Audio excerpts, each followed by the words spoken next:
গত বছরের ৪ আগস্ট স্বৈরাচার পতনের দাবিতে ছাত্র জনতার মিছিল এগিয়ে যাচ্ছিল শহরের দিকে। ঠিক তখনই ব্রিজের ওপর ঘটে যায় এক বিভীষিকাময় ঘটনা। তখন আমার বাইরের শরীরে 18-20টা গুলি প্রস্ত হয়। মিছিল ছত্রভঙ্গ করতে শুরু হয় পুলিশের গুলি। মুহুর্মুহু ফায়ারে সেদিন আহত হন দুজন নিরীহ সাধারণ মানুষ, ফেরিওয়ালা তারেক মিয়া ও বাবুর্চি রজব আলী। যারা চিকিৎসা সামান্য অল্প করাইছে, আমরা টাকার অভাবে করতে পারছি না।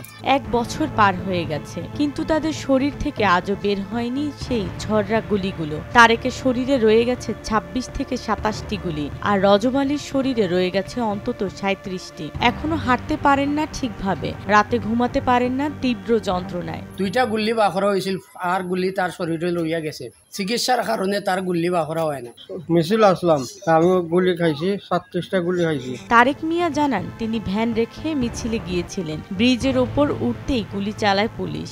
স্বৈরাচার সরকার পতনের লাগিয়া ছাত্ররা মিছিল নিয়ে চান্নিঘাট ব্রিজ থেকে টাউনে ঢুকার চেষ্টা করছে। তখন আমি ব্যান্ডটা নিয়ে আগাইছি। আগানির পরে ব্যান্ডটা একটা সিপা জায়গায় রাখিয়া আমি অতি উৎসাহ হইয়া ছাত্ররা আন্দোলনে যোগ দিছি। যোগ দেওয়ার পরে যখন আমরা ব্রিজের উপরে উঠি, তখন পুলিশ আমরা আক্রমণ করে ব্যারিকেড দিছে। আমরা টাউনে শহরের ভিতরে ঢুকার চেষ্টা করতেছি, আমরা ঢুকবার দিতেছি না। তখন গুড়া গ্যাস ছাড়ছে পুলিশে। গ্যাস ছাড়ার পরে আমরা মিছিলটা শতবিঙ্গ হয়ে গেছে। তখন আমি চোখে হাত দিয়ে দিছি। হাত দেওয়ার পরে তখন এর মাঝে গুলি শুরু করছে। গুলি শোয়ার পরে আমি যখন চোখে হাত দিছি, তখন কি আমার সমস্ত বুকে, পিঠে এবং গালে এবং এই হাতে পর্যন্ত লাগছে।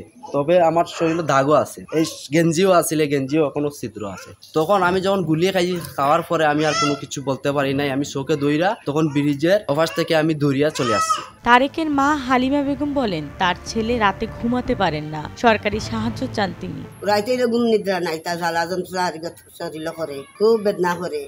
রইয়া গেছে, চিকিৎসাও করতাম পারছি না। আমি অসহায় মানুষ, আমার স্বামীও নাই, আমি অসহায় হয়ে গেছি বাচ্চা নিয়ে। অপরদিকে বাবুর্চি রজব আলী আজ কর্মহীন, কোনো কাজ করতে পারেন না, ঘরে বসে শুধু শরীরের ব্যথা নিয়ে দিন গোনেন। রজব আলী বলেন, পুলিশ গুলি করার পর পড়ে গিয়েছিলেন ব্রিজের উপর থেকে। 4 আগস্ট সরকার পতনের দাবিতে আমরা মিছিল সহযোগিতা করছিলাম। আমার দাবি হইল সরকারের আমার কিছু সাহায্য করার জন্য। আমি দুর্বল মানুষ, কোনো কিছু করতে পারি না।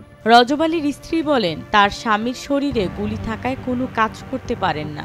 খুবই মানবেতর দিন কাটাচ্ছেন তারা। টাকার অভাবে চিকিৎসাও করাতে পারছেন না। সরকার কাছে উপধান চাই, এত সুস্থ মানুষ রুজি রোজগার করতে পারেন না, অসুস্থ। দুইজনই মৌলভীবাজারের জেলা প্রশাসকের দপ্তরে চিকিৎসার আবেদন করেছেন, কিন্তু কাগজ ঘুরছে, সময় পার হচ্ছে। শরীরে গুলি নিয়েই বেঁচে আছেন তারা। আমার ভাই 4 আগস্ট মিছিল গিয়া গুলি খাইছো, 37টা গুলি আমরা পাইছি। আমরা খবর পাইয়া বাসার থেকে দৌড়িয়া গেছি, চান্নিঘাট ব্রিজের মুখ গিয়া পাইছি, তাই গুলি খাইয়াও আহত হয়ে পড়ছি। তারেক মিয়া ও রজব আলী যদি সত্যি আহত হয়ে থাকেন এবং আবেদন করেন, তাহলে অবশ্যই সহায়তা করা হবে বলে জানান তিনি।